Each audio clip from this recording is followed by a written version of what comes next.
Good morning. Welcome to MGH Neurology Grand Rounds. Today, our speaker is Dr. Sydney Cash, MD, PhD, and the title of his talk is Basic Translational and Clinical Neuromodulation in Epilepsy and Beyond. Dr. Cash is Professor of Neurology at Harvard Medical School and attending epileptologist at Massachusetts General Hospital.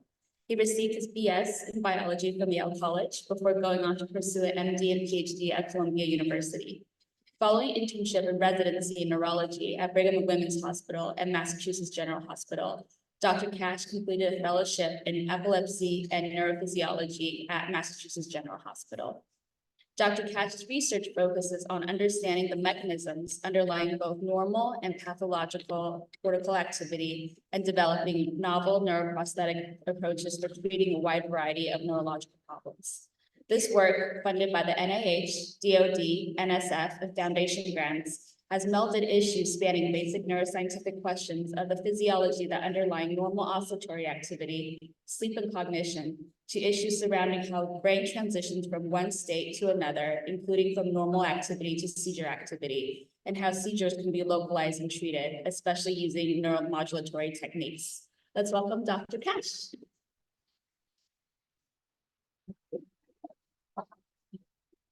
Well, thank you, everyone. Thank you, Mia, for that kind introduction. Thank you very much for inviting me and all the other residents for inviting me to come to Grand Rounds today. I really appreciate it. I'm going to be talking about something which is a little bit different for me, honestly, but something that we've been working on in various different ways for a while, and that is neuromodulation and its use, particularly in epilepsy, with some hints about its use beyond epilepsy. I'm going to start with a clinical case. Once I figure out which button is actually working on this. That'll do it. Okay. First, let me disclose I have been involved in a company called Beacon Biosignals, which focuses on using AI to interpret EEG. Nothing that I'm talking about today overlaps with anything that's going on in that company in any way. Although I will be talking quite a bit about the NeuroPace device, which is obviously a commercial device, and I have no connections to them in any financial way whatsoever. So let me talk about this clinical story for a little bit. This is a patient who we've followed for a long time now, 47-year-old woman currently. We started following her in 2006. At that point, she had already had seizures for a little while. She's been tried on many different medications, procedures which were essentially characterized by anxiety or a sense of deja vu, which was then followed by staring, automatisms, abnormal speech, and in some cases, loss of consciousness and tonic-clonic movements. She had gone through the full workup that we usually perform, MRI, scalp EEG, PET, and ultimately went and had foramen ovale studies, that is, electrodes placed through the foramen ovale to record from mesial temporal structures. And the ultimate conclusion from all of that was that she had bilateral hippocampal disease with seizures probably emanating primarily from the left and dominant hemisphere, but really coming from both. She was very concerned. This is a high-powered lady, very active socially. From her work point of view, she was very worried about loss of memory and loss of any verbal capabilities, which a resection might have engendered. And so she opted for bilateral hippocampal RNS at a point in time when it was really just approved and just becoming available. And with adjustments to the device, we made some progress. Her seizures went from about 10 a month to around 3 to 6 per month. And in the lower part of the screen, you can see the detections from the device. And I'll show you a bunch of these graphs over time. What you're looking at there is what the device thinks of as epileptiform activity. And you can see that it's generally going downhill. Right? It's trending in that direction over the course of 3 years. That's a long time, and it's certainly not at zero. So we hadn't been completely satisfied, obviously, with what we were doing here. But we had learned a lot. We had learned that, in fact, the vast majority of her seizures were coming from the left side. And those are the ones that had the greatest clinical correlate, the ones that she could track the most. So we decided to go ahead and take out the left-sided electrodes and do a laser ablation of the left hippocampus. Ziv Williams did this for us. And that actually had a big effect. We had a fairly quick decrease in her activity, now down to around 2 to 3 a month. And you can see on this lower chart there where it says lit, that's around where that procedure was done. There's a relatively rapid fall off in activity, but still not at zero. So we kept adjusting the device, now just the right hippocampal lead, and eventually got even further reduction in activity. And now she's actually been seizure free for about 2 years now.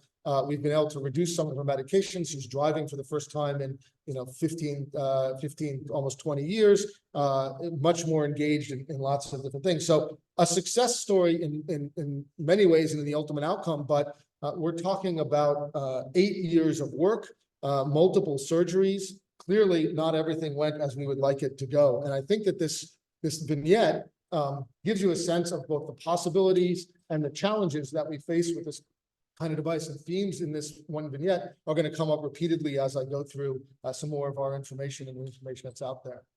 So over the next 45 odd minutes, I'm going to review neuromodulation very briefly in general terms, just so that what I'm saying resonates appropriately. I'll talk about neuromodulation in epilepsy, its rationale, its approaches, some of the foundational studies, and then I'll talk about our experience here at MGH with neuromodulation, talk about a little bit of the lessons learned and some of what we're pursuing, and then get into some of the research that has been fostered by and actually driven by what we're seeing in the neuromodulation domain. So just very quickly, what is neuromodulation? Really, there's lots of different ways to define it, but I think the easiest one to think about, it's a non-pharmacological approach for altering either in the short term or the long term neuronal physiology. And there's basically 3 different modalities currently available: electrical stimulation, magnetic stimulation, and ultrasound-based stimulation.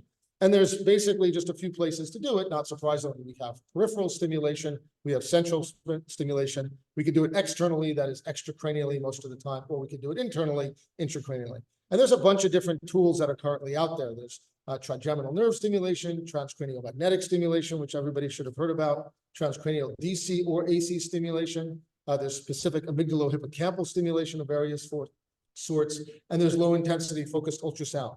And I won't really talk about all the ones in blue here.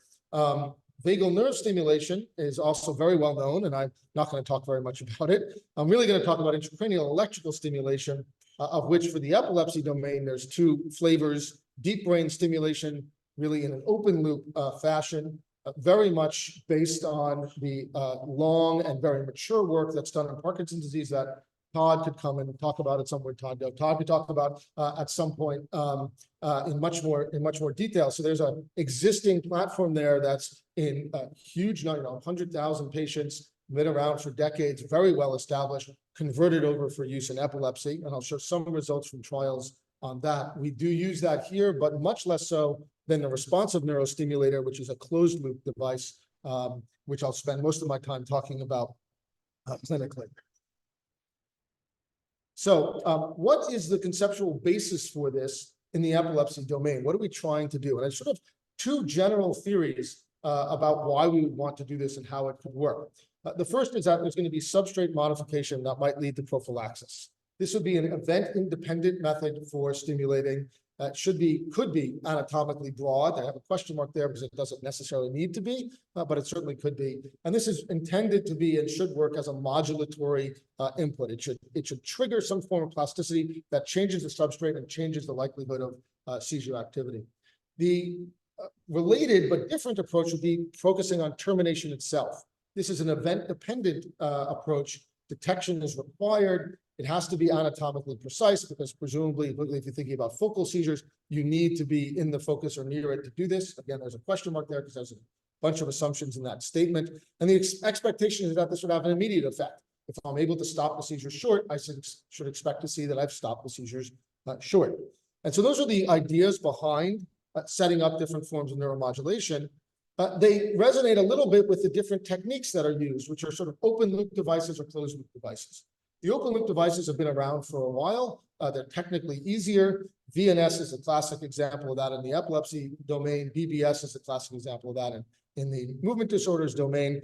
And they just work on a duty cycle for the most part, which you can adjust in various different ways. And in opposition to this is the stimulation delivered when it's needed, when it's detected. And that was really the advance that NeuroPace came up with and implemented in their RNS system, and which we've really hung on to. And the reason we've hung on to it, as I'll talk about a little bit, is because of the data we get back, right? Because that system requires detection, it requires reporting, and because it requires reporting, or not necessarily because it requires reporting, as an added feature of needing the reporting, you can actually get data back on the actual physiology that's happening, right?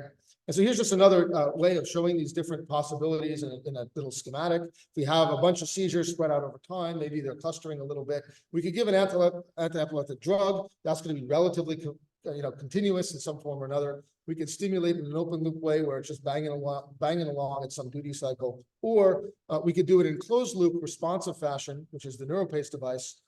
And ultimately, one of the thoughts is if we can get it to predictive stimulation, that is, we've shifted the stimulation to anticipate the seizures, that might be even more effective. So these are the general concepts that we're working with. So the anterior nucleus of the thalamus was the first target for DBS stimulation for epilepsy. There was a trial that ended up in 2010, the Sante trial. I have some details here. I really won't go through it, but this is basically moving Todd's DBS into patients with intractable epilepsy.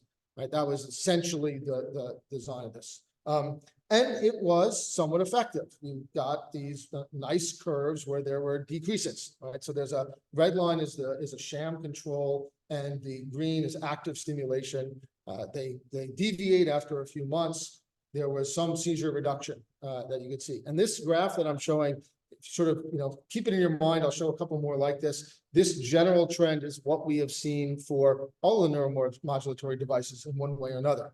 The closed loop system was predicated on the idea first shown by Penfield and Jasper in the 50s that you could use direct current to interrupt the seizure. So the idea would be you have a monitor, it detects a seizure, you then stimulate with direct current, it stops the seizure. That would be the essential form. Here's the actual device. That's currently available. It's relatively small, a 4 centimeter by 6 centimeter titanium can that actually replaces the skull, which then has 2 leads that come off of it. Each lead has 4 possible contacts, and you could have either paddles of leads that are designed to sit on the PL surface, or you could have thin cylindrical leads that could be used to be placed at depth into the hippocampus, the thalamus, wherever. That little box, that little metal titanium can, contains a battery and then amplifiers, detection software on a microprocessor, and the logic that goes along with it, telemetry capabilities, and some amount of RAM to store data. And so that could work continuously on its own in an independent fashion. You could then use a radio frequency transmitter to extract the data from that device, bring it to a computer, which then the way that works is it gets uploaded to servers maintained by the company, which then as physicians, we have access through to a web portal, basically, that gives us information about what's happening with the patient. The use of the device involves a fair bit of a team to make it all happen. Obviously, you need the neurologists to, have the patient move through their pipeline, get to a point where we have implantation, the surgeons do the implantation, then the patient after implantation starts to see the neurologist again, where the first thing that we do is make sure that we're detecting seizures as best we can. So we would go through and select ECOG patterns that have been recorded on the device based on simple parameters for detection, and then we might modify those detection parameters to get them better over time. I have to say, at this point, the out-of-the-box detection parameters tend to work fairly well for most of the patients most of the time. There's enough accumulated knowledge that we've got a pretty good set of parameters that we only have to tweak a little bit to usually get good detection in most patients. The next steps, or where the time really comes in, is that we then start to make changes. We turn on the stimulation and make changes to that stimulation over time. And the way that works is that we start at sort of the low default settings and then ramp them up in various different parameters, taking time in between to see whether our change in those stimulations have actually had an impact on the patient. And that's where a lot of time sort of adds up to be able to do that. Right. So here's the results from their pivotal trial that we were part of, I should say. It looks very similar to what we just saw for Sante in terms of the decrease over time and the general time course of the decrease over time. There's a placebo effect as well, and there's an amount of time for you to get changes. And here we compare these two curves. They're a little bit different in terms of exactly how they were measuring seizure counts or seizure freedom or what have you. But the general concept, the general outline of what happens is extremely similar between the two devices. Now, longer-term follow-up studies have been done, and it looks like the longer you have to work on this, the better results that you get. right? So the longer the patient has been implanted and you're adjusting parameters, the better the responder rate, the better the reduction in seizures can be. But I want to point out that these bars look good. They're going up. We like that. But they're really 55%, 65%, something on that order. Right? There's a big gap there of 20 to 30%, which I'll come back to, of folks who aren't responding, who aren't seeing this kind of reduction.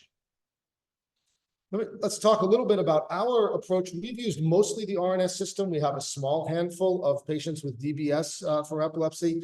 The reason why, I think, is multifold. First of all, we were involved in the clinical trial of the RNS device and not the DBS device, so we were already familiar with it. But more importantly, was the fact that we get that data back. Right? For us, that was extremely important. It allowed us to monitor what was going on, and we thought make educated guesses about what was happening in a given patient. And so we've taken to it quite a bit, as you can see here, with the ever-increasing numbers of patients who are being implanted. Most of whom are still active in our clinic. There are a few who were removed for various reasons. In one case, there was an infection in the device. There was a patient who died, we think, because of SUDEP, although it could have been drugs. We're not entirely sure. But most of our patients are still working with us. And originally, we started with patients with focal epilepsy, as was the FDA indication. But over time, based on all sorts of circumstances, we began to extend that in different directions. Fairly early on, starting to work with patients who we thought had, if not an IGE, some form of a very diffuse, maybe multifocal, maybe truly generalized kind of seizure. And now we're doing IGE patients with idiopathic generalized epilepsy and Lennox-Gastaut syndrome as part of a trial and also outside of that trial. And we're increasingly targeting the thalamus as one of our stimulation sites. Our range of patients is actually quite large, and this is fairly unique to our group, mostly because we uniquely have both pediatric and adult epilepsy under the same umbrella. So you'll see that our youngest patient is 6 years old, and our oldest is 72. Most of our patients are in their 20s to 30s. And we followed these patients for a while. Our longest patient implanted is now 17 years with the device. Our last implant was last week. And so it's a large range of patients with different etiologies, different ages, et cetera. I should mention here that the youngest patients in the group have been handled by Kat Chu, who has a very active neuromodulation clinic for the pediatric population as well. And that data is incorporated here. We're not really separating them out. And as you can see in the lower graph, we've implanted a variety of different regions. Lateral temporal and mesial temporal were our initial focus, but we've really shifted and including more and more patients with thalamic stimuli as well, partially because we've incorporated the IGE patients and partially because we have patients in whom the area of onset is much less clear or is much more diffuse than we would think is an appropriate target for something as focal as, say, just the temporal lobe. Our results, not as good as I would want them to be, but not necessarily bad, depending on whether you're glass half full or glass half empty. We have a number of patients who've done extremely well with substantial improvement, a few patients who are seizure-free. In fact, a number of patients whom there's been some improvement, and then a bunch of patients as well where there's really been no improvement, or they might even be worse. So the worst is actually quite rare. And that's true depending on, it doesn't really matter where we've implanted, what kinds of etiologies there are. That doesn't seem yet in our data to be a breakdown along those lines. And some of the data that's been published, there do seem to be better results in patients who've got really clear-cut mesial temporal lobe epilepsy. But a lot of that might be biased based on how the original implantations were done, and we're trying to catch up. What's interesting, though, is maybe part of that, again, gets to this time question. So these are just two different ways of saying the same data. And by the way, I should have mentioned, all of this analysis has been done by Peter Hadar, who's a currently epilepsy fellow with us, and in a few months will soon be an attending with us. He's analyzed all this data, which is not easy because we did not set up the data collection to necessarily be perfect for these kinds of analysis. So he's got a lot of digging through our notes and Epic and so on to reconstruct our outcomes. But we can see that in general, if we look at these different classes of improvement, we tend to get a little bit better if they've had the RNS in for a number of years. So it's taking us time to get the RNS to work properly. Here's another way of seeing that in a different way. We've plotted all the patients here. This is all of our patients where we've just looked at their seizure counts based on the device. And you can see that there's a big blob toward the left-hand side there, and then it peters off to an extent. And that's because we're getting better control over time. For some patients, that's a couple of years. For other patients, it could be as much as 5 years. And you saw for the patient whose vignette I described, it ended up being about 6 years or so before we really made substantial progress. And again, we're not getting everybody. So there's another way of looking at it. This is seizure control over time, where we just looked at the long episode ratio. That is the latest, how they're doing right now compared to how they were when we just implanted them. We'd like to see everybody well below that line of 1. We obviously don't. We see some people above that line for various reasons. And those are the folks who we're most concerned about because we're not making progress there. But what's happening for the patients who we are having a good response on? How is this actually working? We talked about these 2 different original ideas. One was the interruption of seizure activity. And again, that was based on a lot of animal work and some of the original work from Penfield, but also from actually trying this in patients in an externalized way. And that's what the figure you see on the top here is. That's a seizure starts, the stimulation comes on, and then we're back to baseline or even quieter than baseline. That's sort of ideal. And we've certainly seen this happen. There's an example down below from one of my patients. Seizure starts in some of the leads. The device turns on, stimulates for a bit. And actually the seizure keeps going for a few more seconds, stimulates again, and now it's stopped, right? So, I mean, statistically, I can't prove to you that the stimulation stopped it. Maybe the seizure was going to stop on its own, but looking at that kind of figure, it's hard to imagine that there wasn't an immediate impact of the stimulation itself. So that's how it was supposed to work, but we know that's really not always the case. So these are 3 different charts from 3 different patients looking at their seizure detections over time. Again, just emphasizing the very gradual nature of this process. And on the bottom one, I actually put in the red lines the points at which we made an adjustment to the device. You can see that the first time when we first turned the stimulator on, it didn't really do anything. I don't think it actually got worse. There's a lot of variation post-surgery. That's hard to take into account. So when I look at that, I don't think that that's necessarily worsening.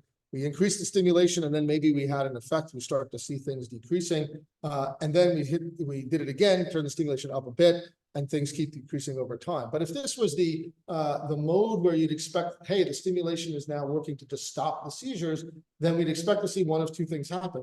A, either our seizure rate would stay exactly the same because the seizures are still starting, but the patient would report that they're much shorter or they don't experience them. Or you'd expect to see the seizure rate drop off because they're now so short that they're not being pulled up in this kind of analysis, that the system doesn't detect it as what's called a long episode, a long enough seizure. But this sort of gradual change is not really what you'd expect there. But it is what we see most commonly in our patients, actually.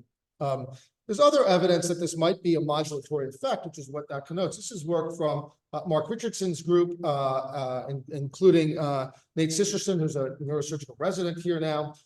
They looked at the actual spectral signatures of the seizures in these patients, particularly in patients who did have a good response to the neurostimulator. And they noticed that the very beginnings of the seizures change their characteristics over time. So the top panel is one patient, the bottom 2 panels is a different patient, just showing the spectrogram of seizure activity. And the only point to really make there is if you look in that red box, they look different by eye. There's something a little bit different between them, and they actually characterize a number of different things that could change and other features of the spectral information that could change as a result of that. So this was some evidence that over time, what was happening was some change in the physiology. And that would connote that this was actually a modulatory effect rather than purely an interrupting effect. And that was particularly true in their analysis, what they called indirect effects, when there was a good outcome. So the patients who had a particularly good outcome were the ones who showed more of this change in indirect effects. So we think that what's happening with this device is it's actually doing either or both, changing and stopping seizures, but also modulating the underlying network. And that particular issue that we might be modulating the network raises all sorts of questions about how we are actually stimulating, where we're stimulating, what's the best approach. If you are really stuck on the idea that we're going to interrupt the seizure, then you probably make a reasonably strong argument that I want to be in the seizure focus and I need to be stimulating as soon as I can when the seizure starts, or even before the seizure starts. But if you're really saying I'm going to modulate the network, then you might start thinking, well, I don't necessarily need to be in the focus or only in the focus. Maybe I need to be in other places, etc. So it expands the way you think about what your therapeutic approach can be, right? Let me talk a little bit about sort of general use and other uses of the device. I think there's important aspects of this which are not captured in purely the seizure numbers and the kind of detection data that I'm showing you. And this first point is really patients are really engaged in this process in a way that just isn't really the case or rarely the case with by patients who are getting medications alone. They have to participate. They have to download data from the device to the computer. There's usually on a daily basis. They have to then upload that to us. They get to look at these charts with us. They come in and we go through all of that. And I think that has a very strong impact on their satisfaction, separate from or in addition to sort of pure seizure burden. It also allows us to track other things. So I could tell, for example, that if we say, hey, the device isn't working that great, let's go ahead and go back to making some medication changes. I could then fairly easily track whether or not those medication changes are having an effect on the physiology and compare that to what their report is in a way that we obviously can't do. And we could do that with all sorts of other things, diet, behavior. I have one patient who is an engineer himself, so he comes in with these very elaborate Excel sheets, graphing all of his seizures into different types and when they occur. And he also now includes his work schedule and travel schedule on there. But we never could really make heads or tails of that. When we started to add in the NeuroPace data and started to see much more clear trends that in fact, his travel was a real problem for him, which we suspected. And his work sometimes was a problem for him. He made changes in his work environment and his travel activities that really led to a substantial decrease in his seizures. Didn't cure it at all, but it made things much better for him on a daily basis. So we're using the data in a totally different way. It also lets us better understand what's happening with that patient. So in the vignette I talked about, we really got this very clear idea that left temporal seizures were the vast majority of her problem. It would actually ended up being about 90% of her events were left-sided events. We couldn't get that from the data we had before. We have 3 or 4 days of scalp EEG in the EMU or 3 or 4 days of FO, and we get 3 seizures on one side and 1 on the other. Well, what does that mean? There's no statistical information there really. But now with, in this case, years of data or months of data, we could really say something about what we thought was going on. And it made it a much stronger argument for us to say, hey, let's bring you in and now do a surgical procedure because we really know where things are coming from. So that's been very helpful for a number of patients. There's also a better understanding of different kinds of trends. So, and some of this is work that Vic Rao, who was a resident here and is now out at UCSF, has really pushed, is that you see in the data all sorts of cycles that you wouldn't otherwise know about. And so there's classic cycles, or a diurnal cycle where patients have seizures when they're falling asleep. You also see longer cycles. They might be catamenial, or they might be every 2 weeks or every 6 weeks, all sorts of different cycles there. And you could, again, change some behaviors or even change medications. And you could even use as a warning system to initiate changes in medications.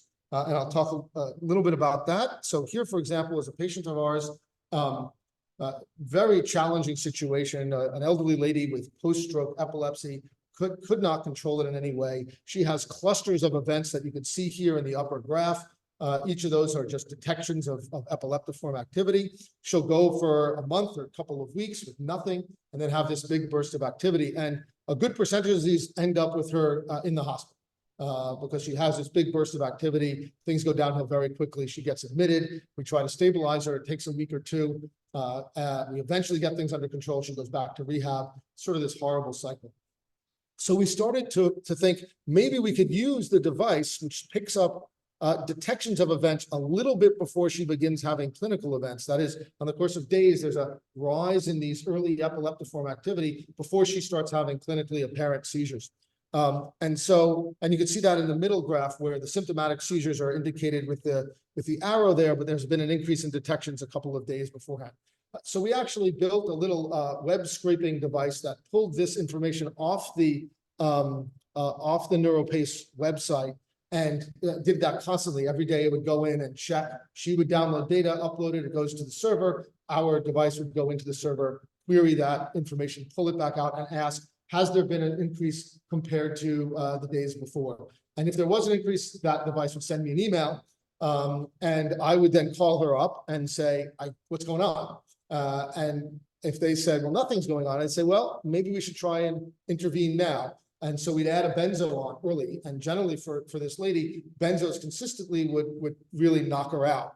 But if we had a little bit of a benzo at this one point in time, it might make her sleepier. But in this 1 or 2 cases, we actually prevented there being any symptomatic seizures. So we saw the rise in activity. It didn't make it to symptomatic seizures. She stayed home. She was fine. And then when we started to see the fall in activity, we stopped the benzos, right? And to me, this was a great idea, and we worked for us once or twice. Sadly, things went downhill from there. We're actually still trying to, she's in the hospital right now. In fact, we're trying to figure out what's going on because things have changed over time. But the idea is there that you could use this in various ways to change behavior, to alter medications. You could also use the device in sort of non-quote traditional approaches. Our group and another group as well down at Yale, led by Dennis Spencer, has intervened a couple times in patients with focal status, where we tried everything, literally ketamine, TMS, you name it, nothing had really worked, and gone ahead and put in a device over the presumed area. In this case, a patient with posterior temporal and parietal discharges. We went in and put 2 strips of electrodes. We were able to detect seizures easily, turn stimulation on, and got pretty good control of the devices over a few days, and eventually actually got total control and were able to discharge the patient to rehab and then to home after nothing else had worked. We then participated in a larger group that's then collected these cases. There's far more than that now, but there were 10 cases at this time. And 7 of 10 of them actually were able to get out of status epilepticus. So there's some utility of this in that environment. Now, I don't think it's, everybody who comes in the door, we should, skip the phenobarbital and put an RNS in. That's not the idea, but I think there are some circumstances with the right patient selection where neuromodulation can be effective in these circumstances as well. Okay. But as I said at the very beginning, we're nowhere near perfect at this point. In our cohort and published studies, everybody I've talked to, et cetera, there's a substantial number of patients who are not getting seizure control either completely or even in part. And that depends exactly on how you measure that and what the cohorts are, but it's around 30 to 45% are not responders in some form or another. And very few patients have no seizures. A good number of them have few seizures, but still 30% is not the kind of number we'd like to see. And a lot of them have graphs that look like this. They bubble along for a while. We do a whole bunch of different interventions, and they're not going down. In this case, they're sort of trending up as time goes on. So what are we not getting right? What are we missing? And there's a lot of possibilities, and I list 5 of them here. We could probably think of some other ones as well. The biggest issue, and the one we sort of worry about the most, is that it's the wrong location. We're not in the seizure onset zone. We've missed it. Either the electrode didn't go where it should have gone, or our understanding of the seizure onset zone was incorrect. And the idea that actually I'm sort of, I want to say, worried about most or think about most is that we're just wrong about thinking about seizure onset zones. That is, it's not really the right concept for a lot of our patients, particularly the patients who are heading toward a responsive neurostimulator device or other neuromodulatory device. They are not clean, typical focal epilepsy situations. It's not just mesial temporal lobe epilepsy that we're used to, and that responds really well to resection and seems to respond well to neuromodulation. They have regional abnormalities or widespread or multifocal abnormalities. They're sort of somewhere between a focal epilepsy and a generalized epilepsy. They're someplace along this, what might be a spectrum, which I think we should be thinking about as a spectrum, in which case we're in the wrong location because we don't really understand those diseases that well. And maybe it's not the right seizure for some of these patients. We base our implantations on, if you think about it, somewhat limited data. We've got our static imaging, we've got PET scans, we've got a few days in the EMU, but the patient has all sorts of different things at home, and sometimes matching up exactly what they're describing as their clinically significant events and what we're seeing physiologically doesn't always match. So it's sort of a subset of the wrong location question, but in a different way. Maybe we're getting the detection wrong. Maybe we're not actually picking up the right device, the right event with the device. And that's certainly possible. I have most of my patients we work really hard to get a good relationship between what they say is their seizure and what the device detected as a seizure. And I'll tell you, there's some patients where we get it spot on. It's like 100% overlap. It's perfect. The vast majority of patients, it's not perfect. We have good concordance, but not perfect. We sometimes have events that they talk about that we don't really see on the device. And we very often have events on the device that they don't talk about at all. So maybe we're not really getting the detection as well as we could. And then there are probably combinations of modulation and medicines that work better for some patients some of the time. There's some evidence, most of it's anecdotal at this point, that certain medications, in particular clobazam and cenobamate, Onfi and Xcopri, seem to work synergistically with neuromodulation. That is, if the patient is put on one of those medications and you don't change the neuromodulation, you might see an improvement that seems to be above and beyond what would be from the medication itself. And that's, again, and I've seen that in a number of patients fairly certainly, but we don't really have the data to prove that. And you wonder whether there's other patients it would be a different medication combination that for whatever reason is interacting with the neuromodulation. And when I say that for whatever reason, and I do a lot of hand waving as I've done for the last 4 of these and many other slides, it's because maybe it's the wrong stimulation, and it's the wrong stimulation because we don't really know what the stimulation is doing. So in the last 15 minutes or so, I'd like to talk about what we've been doing in the lab to try and understand better what stimulation is doing, with the idea that we can tailor neuromodulation more appropriately. So our understanding of what happens when we put this electrical current into the brain is really rudimentary. We've been doing it since the 1950s, and yet we don't know what actually happens when we do that. We don't even know, are there really rules that govern input-output relationships for stimulation? If you give a certain amplitude or duration or frequency, what does it do, and does it do that in a consistent way? Does it matter where you are in the brain? Is the frontal lobe different than the temporal lobe? Does it matter if you're in and out of the seizure onset zone? Does it matter when you stimulate? These patients with either DBS and neuropace, they're getting stimulated all during the day. When they're awake and running around, when they're asleep, when they're watching TV, they're getting the same stimulation all the way through that. In a way, it seems sort of crazy. We know that seizures don't necessarily act the same or have the same frequency when the patient's awake and asleep, and yet we're stimulating as if that doesn't matter. And so can we start to think about these details and then build a principled approach to stimulation parameter selection and stimulation in general? So what we've done a lot of in our group is look at multi-site stimulation, where we're using the fact that we have intracranial electrodes in these patients for localization of their seizures. We could safely stimulate while they're in the EMU and measure the responses in various ways. So we can come up with maps of stimulus responses. We could stimulate in one set of electrodes, look at the response, and then move to another set of electrodes, keep doing that, and use a bunch of different parameters and try and map out what's happening. And we've been working on this for a number of years now. A lot of this work is done by Angelique, who's sitting right back there, and a number of other people in our labs trying to suss out the real basics of what happens. So starting with just single pulses, which is not what we give clinically, but is the building block of the trains that we use. And as you would expect, just realized, I'm sorry, I didn't realize that this was, I don't know if I can get rid of this. I didn't realize you guys were missing all of my titles here, but I don't think I can get rid of it, can I? Yeah, hide someplace. And then hide. You'd think I've done a billion Zoom meetings, I'd know this by No, now, right? next one, next entry down. Hide. Okay. Nobody said anything, sorry. Feel free to tell me it doesn't make sense. Okay, so if we, really simple stuff, what you expect here turns out to be largely true. If you crank up the volume, you get more volume. Increase the amplitude, you get larger responses. And what you're seeing here is just a series of stimuli where we increase the amplitude of the response, and you see bigger responses on the recording channels. But it's really not linear. You have a window in which you could do that. And we measure this in a couple different ways. The typical response to a single pulse of stimulation in the brain has 2 major components to it, the N1 peak and an N2 peak. Afterwards, if you're interested, we could talk about that more and whether it's how true that is, but as a first pass, it's a reasonable way of thinking about the response to a stimulation. And actually, sorry, you can see that here where you have a fast N1 peak followed by a slower N2 peak. So if you look at that, both of those plateau once you get above a certain amplitude. There is some dependence on that behavior based on whether you're recording right near the stimulation or further away from the stimulation. But in general, you've got a window in which it's linear, and then afterwards it plateaus. So that would tell us something about what amplitudes we might be trying to get to or not trying to get to. Same thing with duration. If you increase the duration of your single pulse, you also get larger response amplitudes. That's consistent.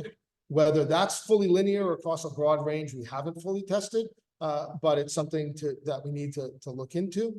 And those effects, the impact of changing duration or changing amplitude, are largely nearby the stimulation itself. In this case, within about 30 millimeters, we see these significant changes based on the amplitude and the duration.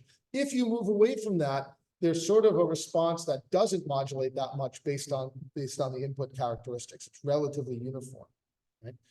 And we can actually model that in different ways using other methods of thinking about distance and connectivity in the brain. So we could use anatomical connectivity using white matter tractography. We could use functional connectivity using correlation analysis of ongoing activity, and start to figure out whether that distance dependence that we see is based on certain forms of connectivity. And it gets complicated in the sense that when we look at functional connectivity, that really gives us a pretty good sense of what's happening locally. And then the distant responses that we see seem to depend more on the structural connectivity that we measure. So you can begin to take those kind of models and anticipate what your stimulation is going to do in what part of the brain based on distance, amplitude, and duration. But you get interesting effects where there's effects of the frequency as well as the duration and amplitude that gives you, again, nonlinear aspects of the response. So here we altered the stimulation frequency of a train of pulses, so now getting a little bit closer to what we do clinically, and again, measured just the responses. And in this particular example, in this particular region, we see this sort of hot spot of large amplitude where a certain current, in this case about 4 milliamps and around 100 hertz or 160 hertz, gives us the biggest response. And if we're outside of that range, we don't get quite as much of a response, either above or below it. And you could actually do this across the whole brain where you measure these kinds of different aspects of the response, and you can get maps. So this is just showing a couple examples. If we're stimulating in the anterior cingulate, we get one set of maps. If we stimulate in the more rostral anterior cingulate, we get a different set of maps. If we stimulate in the amygdala, yet another set of maps. So the relationships between amplitude, duration, frequency are also modulated by where in the brain are we actually stimulating at a given time, right? It also matters at a more microscopic scale, if you will. Where are we stimulating in terms of the gray matter or the white matter and the gray matter junction? So Angelique did this work as well, carefully looking at where the electrodes were in the brain that we were stimulating and mapping them to the gray matter, gray-white junction, getting their distance and also getting their angular relationship to the gray matter, which I'll show in a second. And there's a lot of nuance here, but basically, if we stimulate in the white matter, that is how we could elicit the largest responses at a distance. Right? There's different ways that we could show this, but the easiest thing to draw your attention to is on these graphs here, we've got the gray-white boundary is at 0. If you're in this positive area, you're in the white matter. If you're in the negative area, in the gray matter. You can see that as we go into gray matter, this particular stimulation goes up much more, particularly for far away. Again, if we're outside of the immediate stimulation area, you can have a big effect by stimulating in the white matter relative to the gray matter.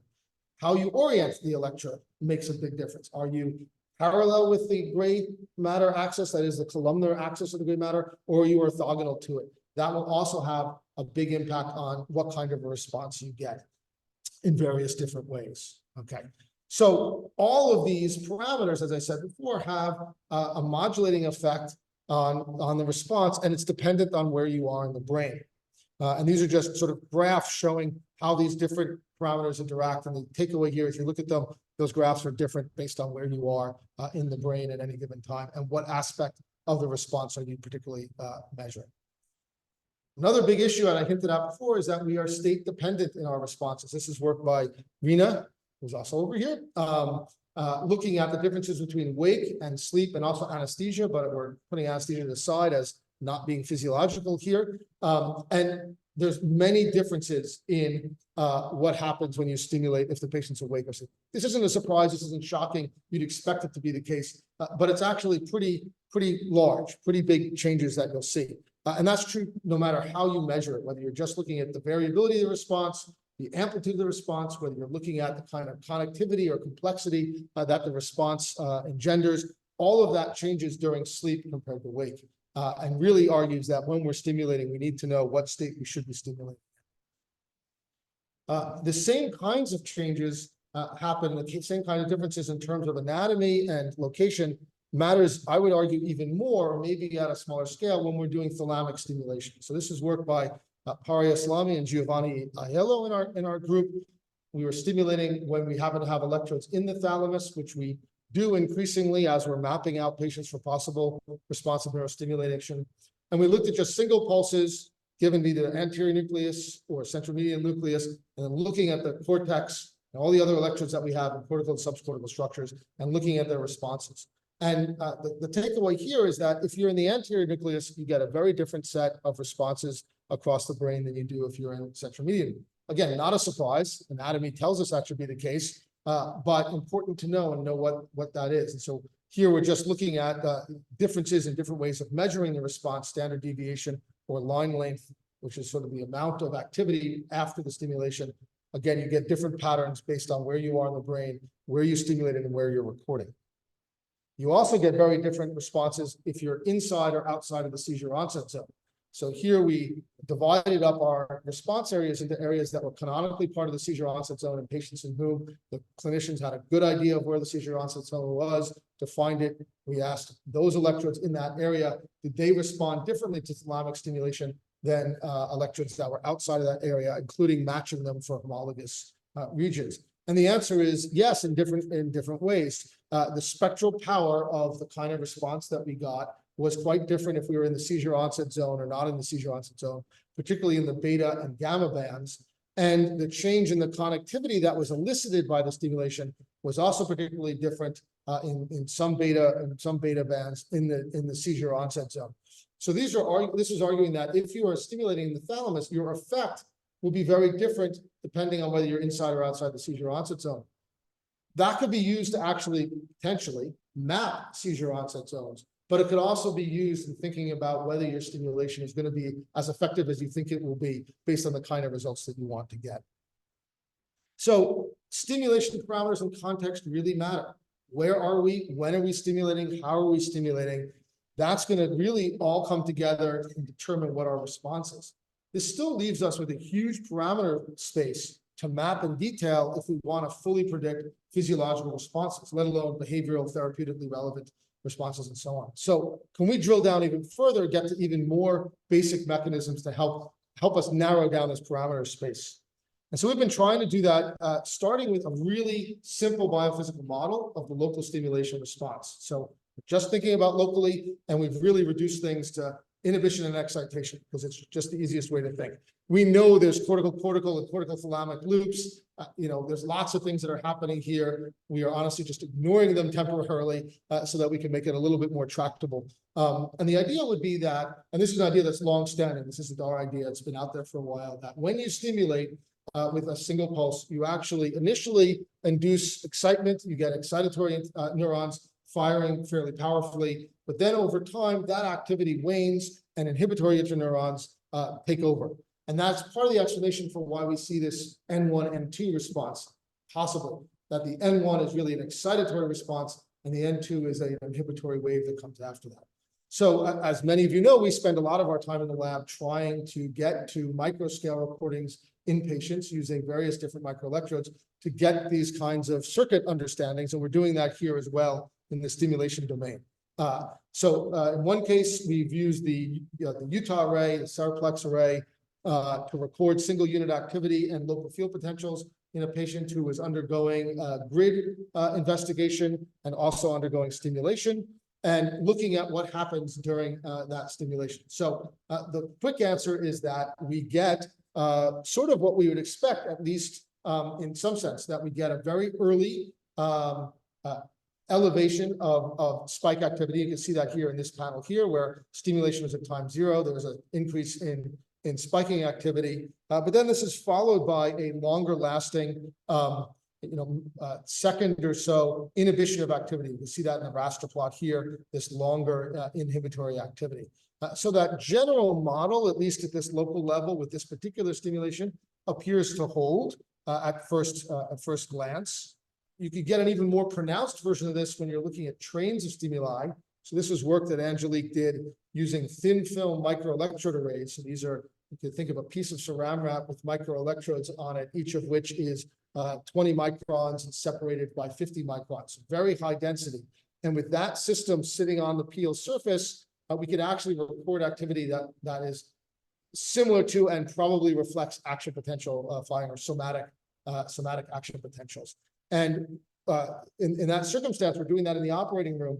We're often stimulating with trains of stimuli, or Morella or Doug is stimulating with trains of stimuli to map out various aspects of cortical function, and we could record the activity on the microelectrode. So we do that here, and we see this wave of activity delayed after the train, and we could actually look at putative spiking activity. We could see that there's often a burst of activity, and then at the point of that inhibitory wave, a cessation of activity. So further evidence that this relationship, early excitation, later inhibition, appears to be holding true.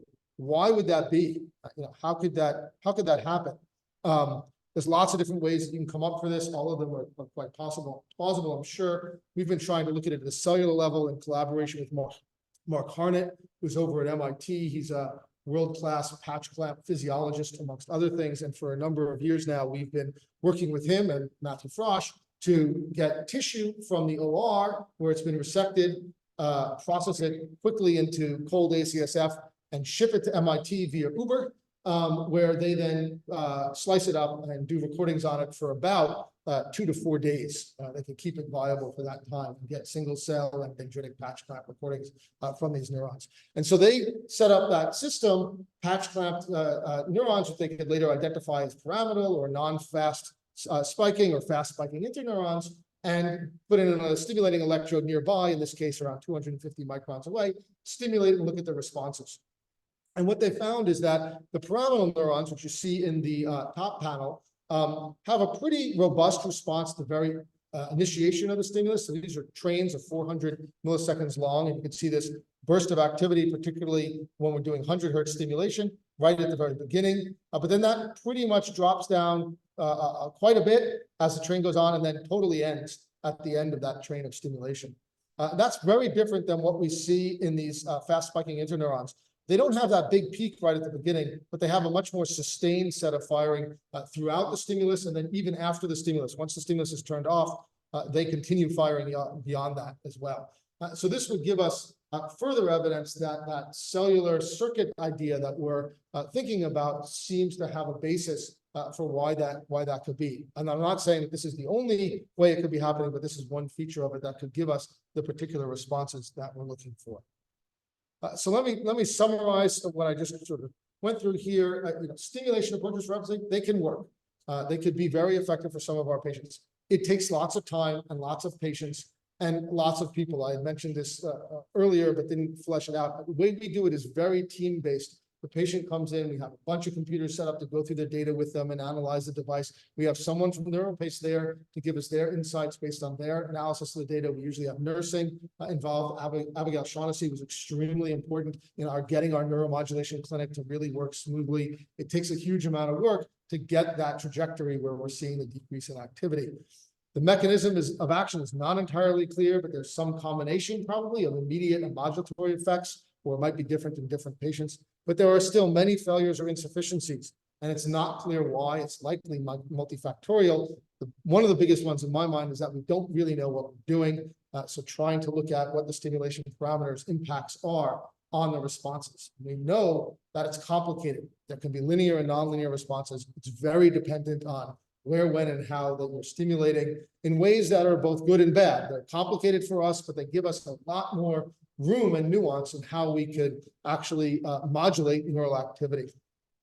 Our preliminary data is favoring a model where stimulation has this biphasic response with excitation early and then later inhibition.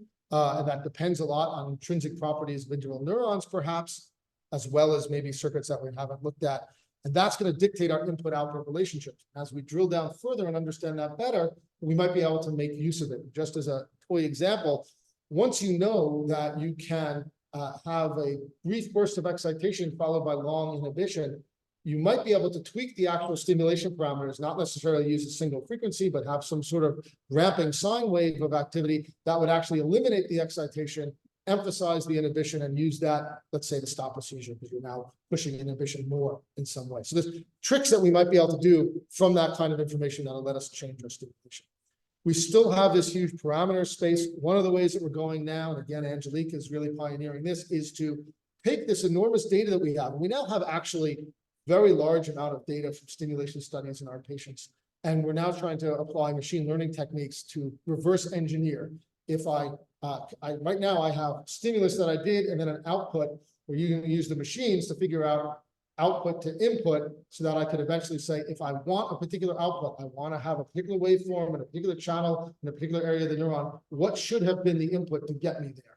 And then once we have that machine working, our idea is to bring that back and then test it, see if the machine actually worked by doing it in another patient's. So, and then the last thing I'd want to emphasize is that this whole approach of thinking about neuromodulation and all of its possibilities, the idea of reporting data, the idea of thinking about the different stimulation parameters and how they can work, the impact of where you are and when you stimulate, is going to be really important as neuromodulation moves outside of movement disorders, outside of epilepsy. It's already in the psychiatric realm to some extent, but really just a toehold there.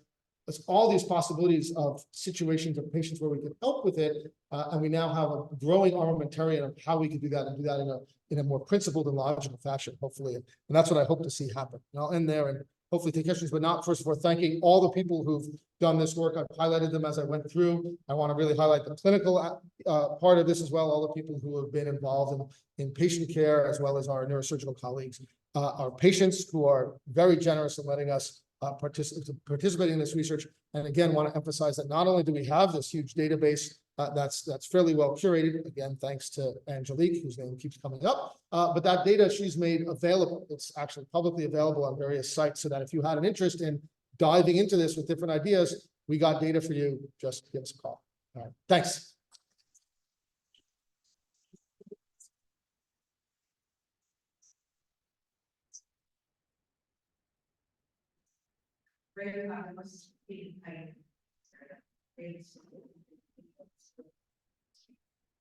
This might be, but even though we're seeing this, forming of the current devices.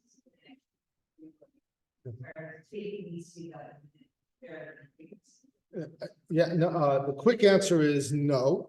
I mean, what I have envisioned and what the devices can do now are not fully aligned. The devices could do a lot. They have a lot of parameters that we could play with, and there are new versions coming out soonish. So, for example, the device I showed you, the device we're using now, has 2 leads and 4 channels.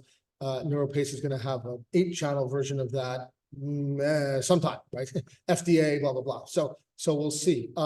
There's also modifications and improvements happening that are not necessarily on the stimulation delivery side, but a lot on the clinical care side. So simple things there, transitioning from a laptop computer that requires an Ethernet plug-in to a Wi-Fi enabled tablet, which just makes it easier for the patients. And we've had this discussion comes up all the time. Is that a patient who's going to be able to do it?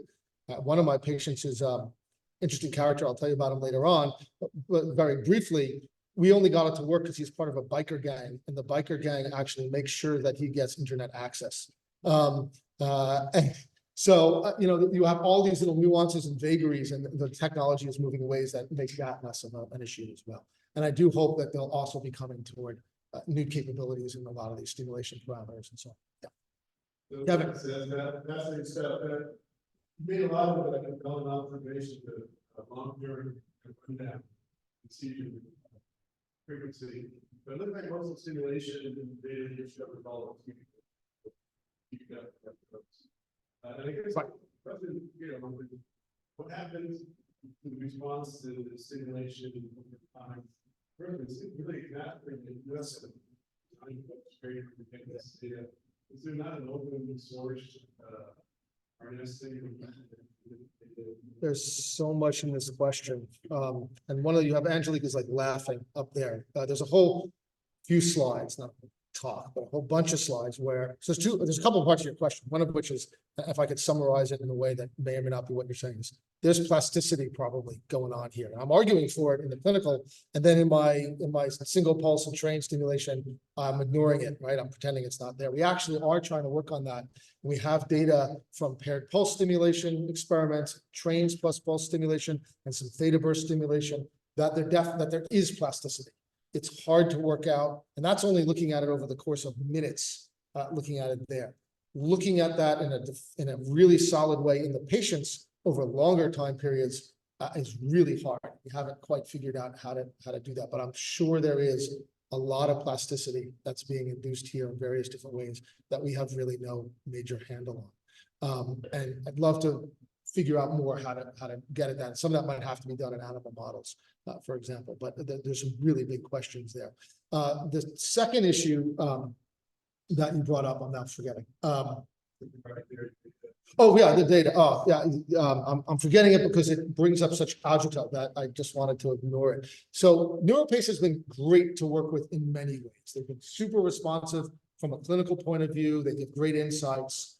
We have had a multi-year discussion issues with them about getting data. And in the ideal world, we'd just be able to suck it all down and have it.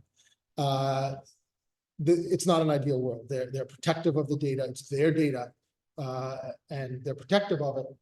They have given us some of it. I showed a little bit of that. They're getting better again about opening it up to us, but it requires jumping through a little bit of hoops at this point to do so. It would be what would have been really great if I could, expostulate a little bit is very early on. It would have been really wonderful if the clinical groups had gotten together and pushed back and said to NeuroPace, you know what? We know it's your data, but it's our data too. So what we're going to do is we're going to say that all of our clinical participants are going to be enrolled in some omnibus IRB study where their data gets dumped into some giant, server somewhere and everybody can come play with it. I wish we had had the foresight to do that. We didn't. It's pretty okay now, but it could be much better. Honestly. Yeah. So when you think about that, there should be, so we're going thinking about anything that which gives you the opportunity to capture that and actually figure out what hasn't been looked at to my knowledge. Like I mentioned, we had one patient who we think could have fit into that. I tried to get data from them. I failed. I can explain why afterwards, I think. I don't think anybody has looked into that. I am sure there is some data out there now that should be acquired for that purpose. It's a great idea. Yeah, Doug, I think you're gonna. So we have a lot of data on the variance over time. There's 30% of patients who don't have a good response. Do you think that there's any utility of single pulse studies, or do you have any idea how we can be better using the connectivity data maybe to predict who's going to respond and who's not? How we can do better? Yep. Yeah, it's great. It's a great question. And it is something we're looking at, Kat's looking at, Mark's looking at, and like 10 other labs, at least across the country, are looking at of, can you predict based on intracranial recordings, scalp recordings, basic information about the patient, who really is the right patient for this, right? I had laid out the reasons for failures as if everybody should come to this, and then why wouldn't it work? Another viewpoint would be, it's not for everybody. Choose the right ones to start with. Don't worry about why the wrong ones aren't working.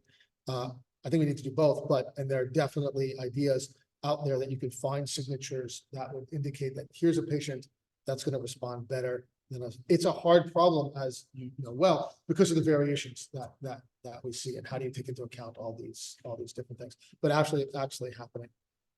Andy. So the awesome, that was great. Thanks. Amazing.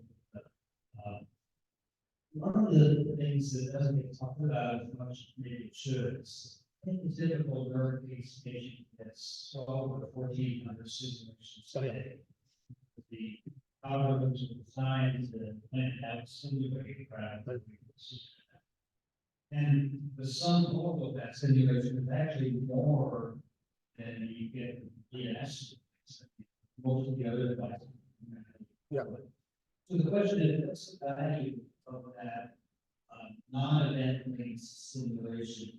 Is that really what's causing gradual shifts in Yeah. ability rather than some seizure? Yeah. Yeah, this is not, it's a great question, and it's appropriate to air our sort of dirty laundry in this case, because we like to think of the responsive neurostimulator as a responsive neurostimulator, but if you're stimulating that often, are you really a responsive neurostimulator? And in some patients, you clearly are. I mean, we could go through the math of it and sort of regularity of stimulation. Clearly, for some patients, you are. In other patients, it's hard to argue, you're right. There's some patients who are getting 1,000, 2,000, 4,000 stimulation runs a day. Right? How can that possibly really be closed loop, depending on how you look at it? We don't have a good answer for it, right? And you really want to, and you could sort of do this, you really need to set it up as a trial. You can actually come up with a way to turn the RNS into a duty cycle system, where it's just stimulating on a regular basis, and see whether they do as well as if you were control for the numbers of stimulation. So in theory, we could do this. No one's had the guts that I know of, myself included, to actually set it up to do it. But I think it's a great question. I do think that there are being handed a computer. I do think that there are a good number of patients in whom the frequency is high. I know, Alice, you were going to ask something, and then I think I have to cut off pretty soon. Alice, just yell, I'll translate. You know, this long-term data that people improve their super frequency over time, you know, we don't really control it for that development. Right? You know, there's this question of, we assume that it's a neuromodulatory effect, it's a long-term, we really know that? You know, to what extent is this patients are coming in regularly for visits, they're downloading the data, more active care, they're paying more attention to things like that, because yeah, that's fair. I think you'd have to say, we haven't studied super long-term in a controlled fashion, right? The way we've studied moderate long-term, right? We've studied months, 6 months, 12 months with a control period in there without seeing it. So you're right, it's quite possible. I think that my response to that would be, sort of the internal case control. These patients have generally been cared for years and intensively, and we've done little for them, and now we've done something for them. So, I mean, you could raise that same question: did the ex-copri actually work, or was it just, fate, right? I don't have a great way of proving that, except in the few cases where we've had patients where we sometimes turn off the device, right? And some of those, nothing happens. Usually those are patients who weren't doing well, thought they actually got worse, and then we turned off the device to see if the device made them work. But I've had 2, maybe 3 patients who were doing well, and then said for various reasons, hey, I'm curious what happens. And not what they said, but we ended up turning it off. And in a few of those we had rebound. So I think that's, we'd have to do that in much more patients in a systematic fashion, or do some other control study to do it. Yeah. I'm just going to do very quickly, and then I'll stop. Eduardo Garcia asks about anterior DBS and RNS equally effective. Should the DBS be more appealing for non-academic centers? Maybe, I think it is. I'm not totally sure they're equally effective. Again, we get into the duty cycle versus triggered stimulation. I think, Eduardo, you could be totally right. It could be for a non-academic center. They want to use this as an RNS. They want to use this as a VNS. They would go with the Medtronic DBS, and that's perfectly fine. And that's what Europe is doing. Europe is not using RNS at this point in time. So, and they have reasonably good results. So I think it's perfectly viable to do that. Again, as people have heard me say multiple times at conferences, having the data, I think, is really useful some of the time, and has helped us in a number of patients. Andrew Zimmerman asks about behavioral changes with stimulation for seizures. Great question. I totally didn't talk about side effects, and I should have. Yes, you can get side effects for the focal stimulation for RNS, not in the thalamus. It tends to be minor and easily controlled. Some people will talk about seeing flashing lights. if you're stimulating the white matter tracts near the, as they course through the temporal lobe. That's really about it that I've seen. There was some early data that suggested maybe there was an increase in depression. Follow-up on that seems to have shown that that's not the case. So we really aren't a lot of side effects. Thalamic stimulation, on the other hand, is a different ball of wax. Pretty much every patient I think we have with CM or anterior nuclear stimulation gets immediate side effects from the stimulation if you turn up the amplitude too high. They talk about paresthesias of various sorts, pain, headache, orbital, all sorts of different funny things, not funny things, they're things that you'd expect if you're stimulating a dense area. And we have to adjust the stimulation. And that's been one of the challenges with the thalamic stimulation. Our range of parameters on the device that we could really use is much more limited because we get these side effects so much more easily. And there, I think we're going to need to be more creative as well.